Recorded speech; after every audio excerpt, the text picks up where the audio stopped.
O apóstolo Paulo está preso e algemado na antessala do martírio, mas sua atenção não está voltada para si mesmo. Havia alegria em seu coração, mas sua medida ainda não estava cheia. Um grau mais elevado de unidade, de humildade e de solitude em família podia completar o que ainda faltava no cálice da alegria de Paulo.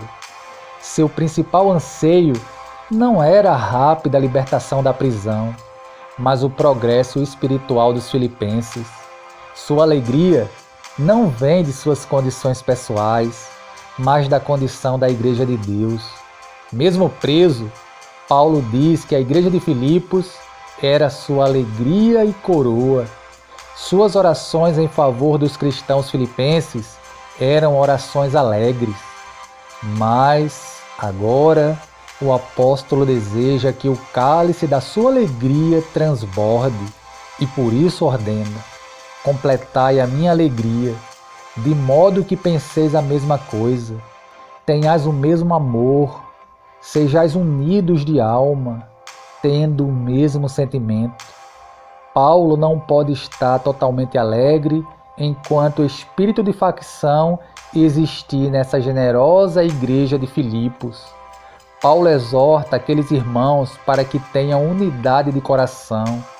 Não se trata da unidade formal que se consegue manter mediante pelo poder de veto. Trata-se daquela unidade sincera de propósitos, pela qual ninguém deseja impor um veto sobre as pessoas.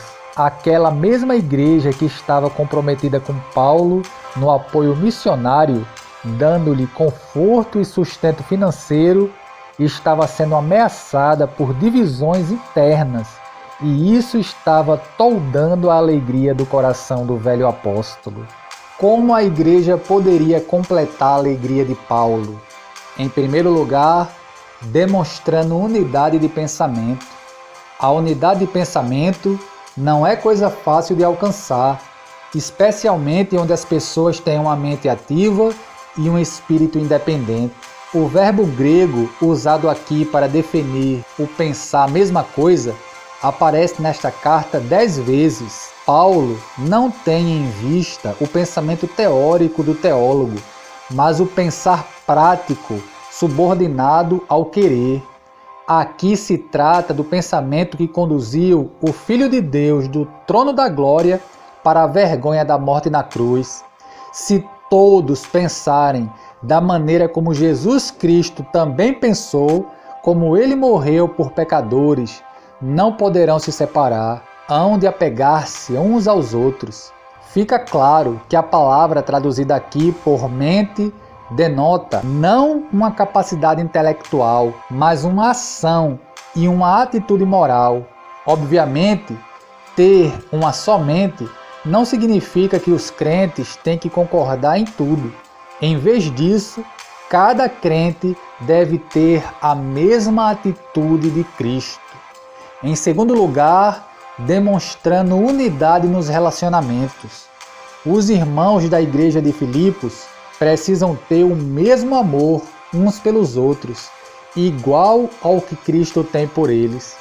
O amor de Cristo o trouxe do céu para a humilde condição da natureza humana, para morrer na cruz em favor dos pecadores. Muito embora os crentes não podem fazer o que Cristo fez, eles podem seguir seu exemplo, quando expressam o mesmo amor da maneira que lidam uns com os outros. Em terceiro lugar, demonstrando unidade espiritual. A igreja precisa ser unida de alma. Jesus orou para que todos aqueles que creem possam ser um, como ele e o Pai são um. Essa frase significa dois corações batendo, como se fosse um só. Na igreja de Deus não há espaço para disputas pessoais. A igreja não é um concurso de projeção pessoal, nem um campeonato de desempenhos pessoais. A igreja é um corpo, onde cada membro coopera com o outro, visando a edificação de todos. Em quarto lugar, demonstrando unidade de sentimento. A igreja precisa ter o mesmo sentimento. A igreja é como um coro que deve cantar no mesmo tom. Os crentes não são competidores, mas cooperadores. Eles não são rivais, mas parceiros. Eles não estão lutando por causas pessoais, mas todos estão buscando a glória de Deus.